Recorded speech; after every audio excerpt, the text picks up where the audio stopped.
If you can go out and fire raw land, nobody knows what to do with it but a developer. Let's say I'm out of town, or you just decide you're driving by. The first thing you need to say when you walk in the door of that builder is, I am working with a real estate agent.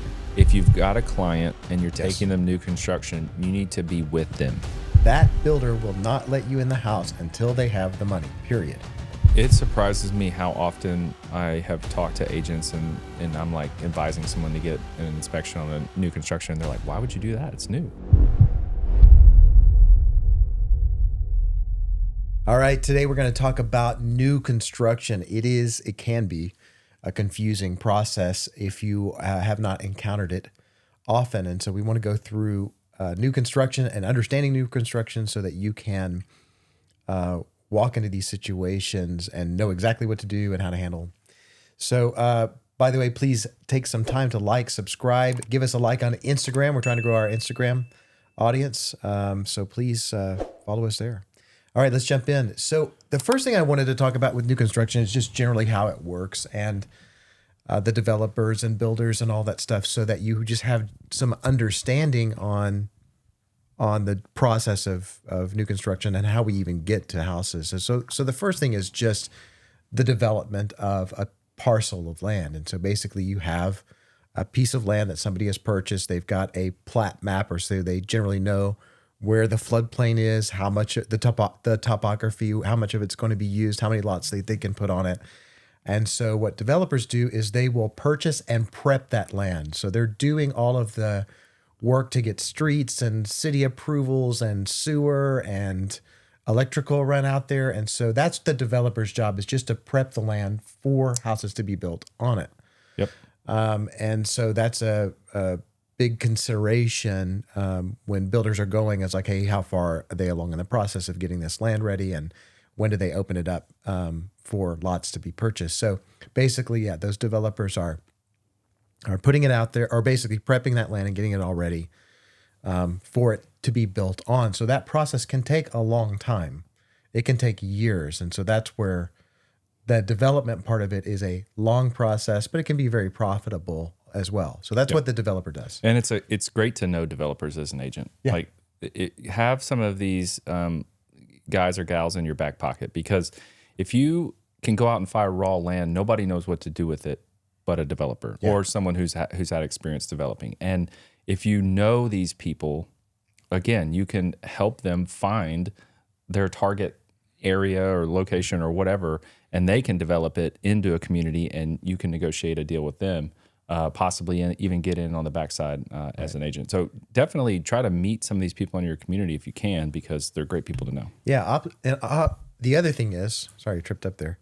The other thing is just with developers is you want a developer with some vision, right? So that they're not just throwing up a piece of land, right? You want them to understand what the community should look like, how it should operate, and I know that people don't like HOAs, but HOAs keep property values high. Yep. As annoying as they can be, they keep property values high, or higher. So, you want a developer with some vision that is building out a nice neighborhood.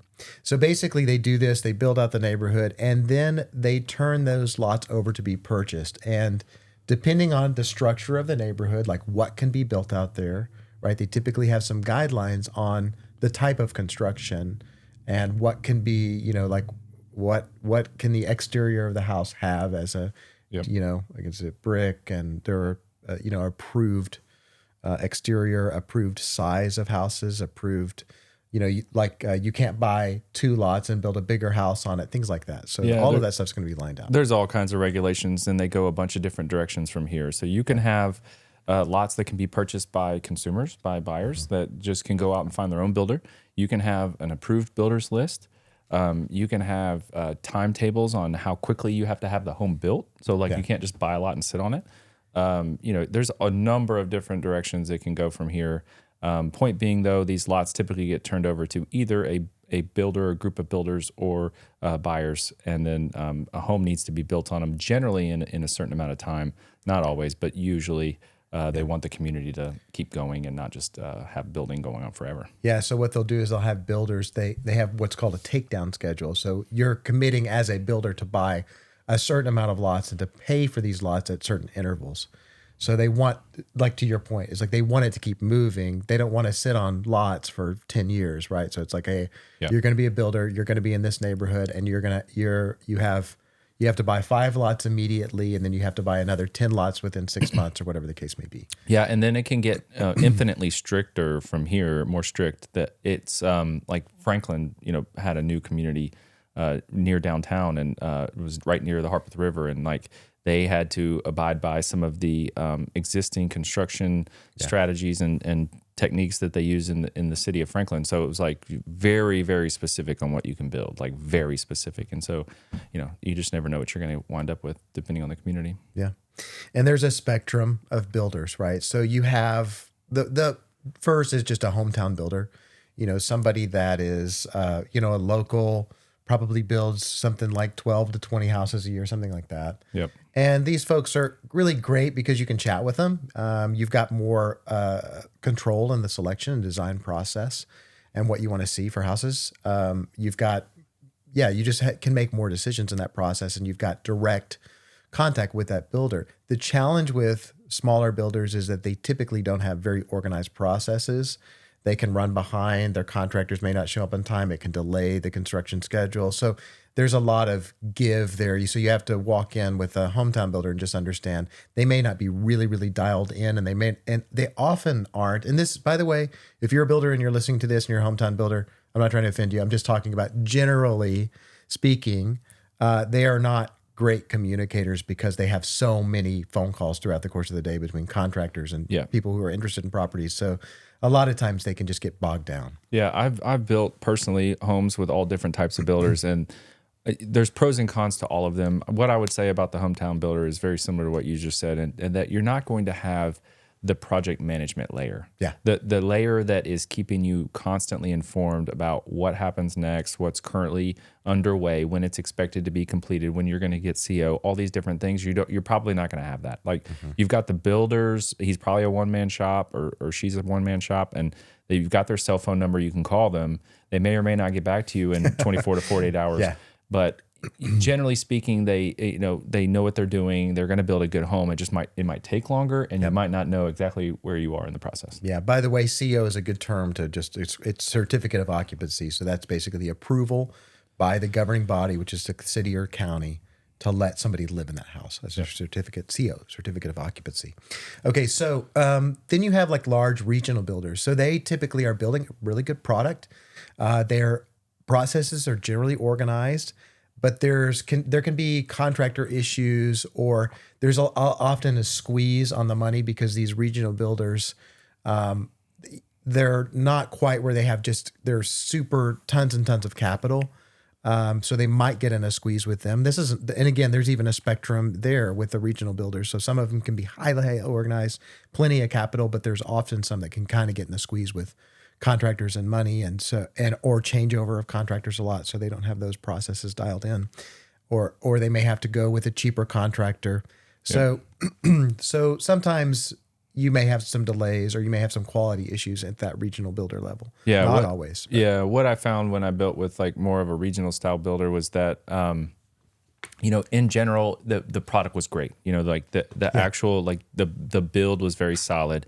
But they're running into growing pains as an organization because they're trying to build more regionally, but they don't really have enough people yet to do that. So you'll constantly run into, the plumber was supposed to be at your house today, but now they're across town and they're going to be back over here next week. And because we can't do that, we're not going to get to this. And so you generally, like you said, have some delays, but everything's, well built, and you're going to end up with a great product, but just maybe a little bit longer timeline. You do still have some control over what you may change because they're still small enough where they may allow some of the changes to the plans and whatnot. But and then as you work up to our next topic, which is more of a national builder, you probably have less control over that. Yeah, it's exactly right. You articulated that perfectly. It's the growing pains. They're in between. You're right, and so it's always in any business in sort of that middle range is typically going through growing pains. The other is that the large regional builder, which they've got a good product, their processes are dialed in. There might be a little bit of contractor issue, but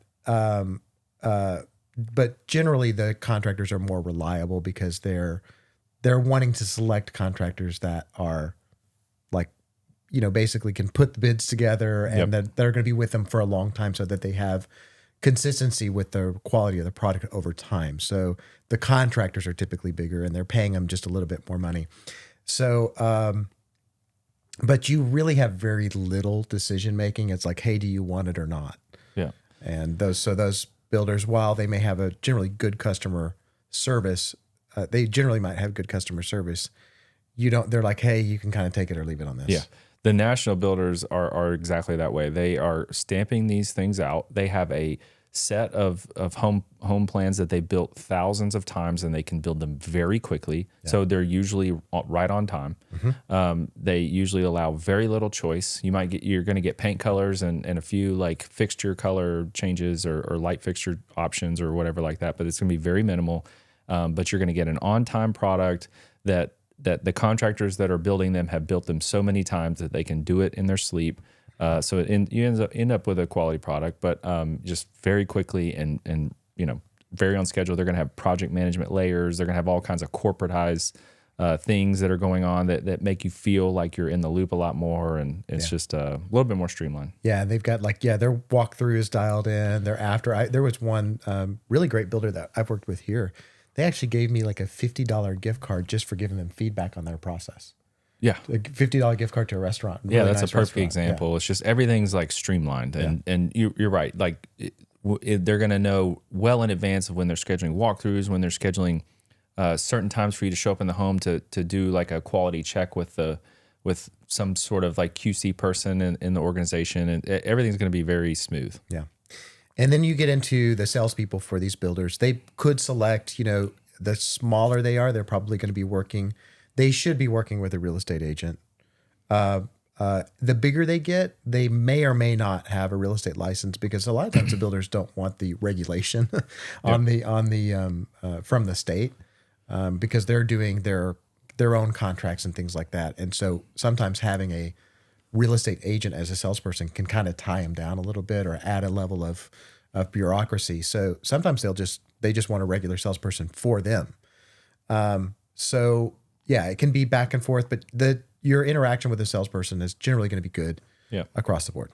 Yep. I mean, the only thing I would say here is that now you're getting to the point where if you've got a client and you're taking them new construction, you need to be with them. Don't just send your client off to go look at a bunch of new construction neighborhoods, because guess what? If they start talking to the builder's going to try to do it directly with your buyer. Yeah. Not to just, I don't think they're being malicious about it, but it's just simpler for them.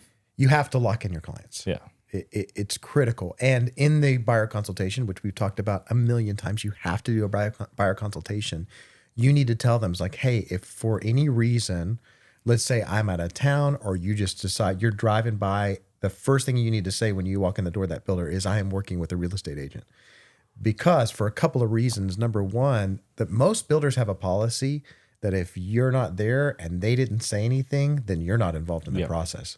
So you can't come back after the fact and try to get a commission from them if they've already started working on a deal. And buyers will do this. I'm telling you, they'll be just like, hey, let's just drive by. Well, actually their model home's open. Let's go in.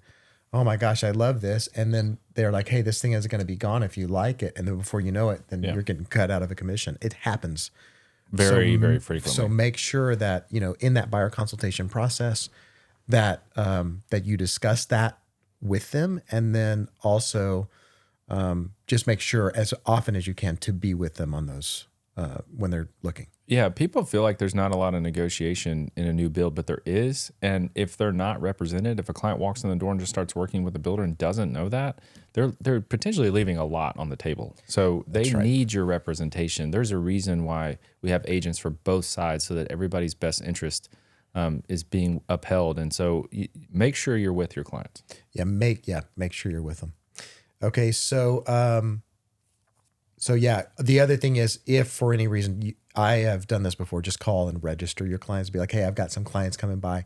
This is their name. They are with me if for whatever reason. So, okay, when it comes to writing the offer, most of the time builders have their own offer.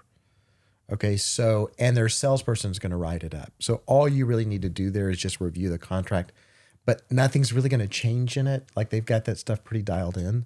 So you feel like you're maybe on the sideline there in the contract writing, other than just reviewing the contract. So, Yeah. so that's something to consider. There is like, don't get offended about that or bent out of shape. It's like that's just how it works. Usually their person knows the builder contract, so they're able to articulate everything that needs to be, and you just need to check it. And honestly, I don't like this practice. I've never understood why builders feel like they need to have their own contract. Yeah. A lot of this can be handled with, other documents that are already, available to real estate agents. I've never liked this practice, but it is what it is. And so usually you're right. The agent that's in-house is going to write it up. You're going to review it with your client, get it signed, and bring it back. And that's pretty much it. Yeah, exactly. And then the other thing, what did I want to say about you're typically not going to move the price down. So when people are shopping for houses, if you got buyers shopping for houses, you're not going to want to come at them with a lower offer because they're trying to preserve comps. Because if they bring that house price down, All the others. they have to bring all the others down. So they're going to keep the price at the price is the price. Where you're going to see the most negotiation is in the concessions. So you can get concessions like closing costs. You can get concessions for upgrades. I've even seen concessions for like putting a fence in and adding a gas stove, or all of these concessions can happen because those are not going to show up on the MLS, right? And they're not going to mess up their comps.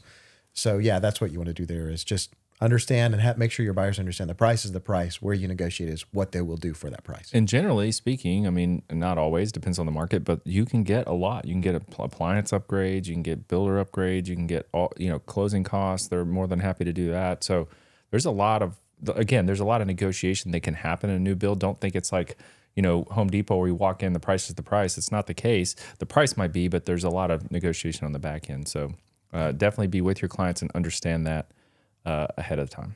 All right, this next one you're not going to like, which is the lender. And a lot of times most of the time these builders have their preferred lender, and they will offer closing costs if the buyer uses their lender, and they will not offer those closing costs if you use another lender, and there is nothing you can do about it. Yep. And honestly, if I ever get one of these that come across my desk, like, hey, this is the offer we have from the builder's lender, can you match it?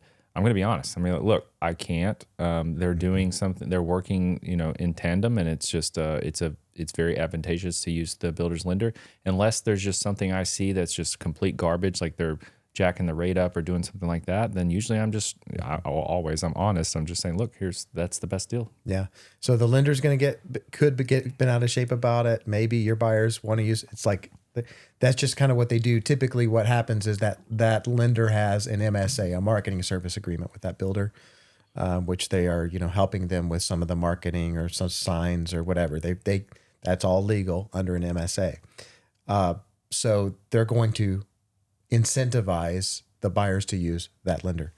That's just part of the process. Yeah. One of the things I wanted to go back to on the offer writing piece is, as a real estate agent, you need to understand this.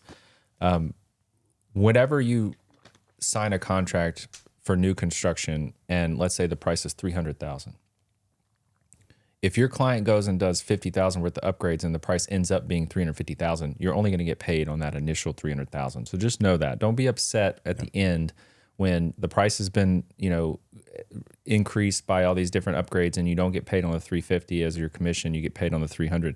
It happens every time. Yep. That's the way it works. Just know that on the front end. Yeah, I'm glad. So, they're paying a commission on the base price. Yes, on the base price. That's right. Some builders have a flat rate, and that's just what they pay. And so and that's the case too. Especially those national builders. Going back to those, like they're oftentimes it's like we pay $5,000 flat or whatever flat, and that's just what it is. Yeah. Okay. Now the next part would be the inspections in the process, and I always do them, and I realize that it is a new product. However, a lot of times contractors, they're human beings. They're blowing and going. They ran out of, fasteners for this one thing. They're like, I'm going to come back there tomorrow and fix that. And then they forget about it. It just happens. So it's better to have that inspector go through on behalf of your buyers, identify any potential issues, and then you basically deliver those to the builder as a punch list. It's pretty simple. It surprises me how often I have talked to agents and I'm like advising someone to get an inspection on a new construction. And they're like, why would you do that? It's new. I'm like, are you kidding me? Like you think all builders are perfect and that every single, person that they've used, every single trade has done exactly what they need to do every time. No, I mean, just get an inspector to take a look at it. It's a couple $100 and it could certainly help you make sure you get everything on the punch list done before you move in, before your clients move in. Well, that way, because you don't want your clients moving in and discovering a problem after, and then having to get the builders like handyman or whoever back out there who's already on a 6-month wait list because he's doing 1-year warranties, right? 1-year warranty upgrades. Because so most builders have a 1-year warranty. So at around the 11-month period, everybody makes a list of everything that they want done in that 1 year according to the warranty. And so a lot of times that handyman or plumber or whoever, they get really, really backed up on the, as far as like things that they got to do or houses that they have to visit. And so, you might deliver that and have to wait for a while. Yep. So it's better to get that done on the front end while everybody's still engaged in that process. Yep. Okay. The last thing would be closing. We have said this before. Midweek closings are best. Morning closings are best. Here's what I can guarantee. This happened over and over and over again. That builder will not let you in the house until they have the money, period. Yep. They won't let you move anything in. They don't even want you to put things in the garage. And we've had to do that. Like, would you let us put stuff in the garage? Because the wire didn't go through, because at the end of the day, and like we talked about before, it's like they'll batch wires. And if you have a later closing, it's 3:45 and they didn't catch that 4:00 batch, you're not going to get in there till Monday or the next day. So make sure you do a morning closing. A lot of people get upset with builders about not letting you move stuff in, but you have to understand these are job sites and that people are coming in all the time. Yeah. And construction materials are being stolen. People are walking through houses that are unlocked because they haven't gotten to the point where they're putting locks on the doors and things like that. They do not want the liability of your stuff getting stolen out of the garage, and I don't blame them. Mm-hmm. So that's just the way it works. Things aren't going to be moved in. And I'm seeing more and more builders do the stipulations about what the close date can be. Like it can't be the Monday after a Friday holiday. It can't be on Friday. It can't be after 11 a.m. Like all these, because of these problems. Like they are not going to let you in unless it's funded. And people keep asking, like, can I get the keys? And it's Friday, and now you got to wait till Monday. They're not going to do it. So make sure you do your midweek closes. Yeah. So anyway, on the new construction, it's just important to be attentive at each of these steps so that and the point of this is that you can kind of get a broad stroke idea of what happens in new construction and advise your buyers in the right way. Any other closing thoughts from you? Just that as existing home inventory remains low, there's going to be a lot of new construction out there. Yeah. They're trying to get caught up. They're way behind new construction home builds in most markets, especially ours. And so you're going to see a lot more of this new construction. So make sure you get up to speed on how it works, because you do not want to be learning this as you go with your new client. Make sure that you understand how this process works. Absolutely. Yeah. Save this episode somewhere so you can come back to it. All right, guys. As always, please please subscribe, follow us on Instagram, give us a rating wherever you listen to podcasts. We appreciate you guys, and we will see you next week.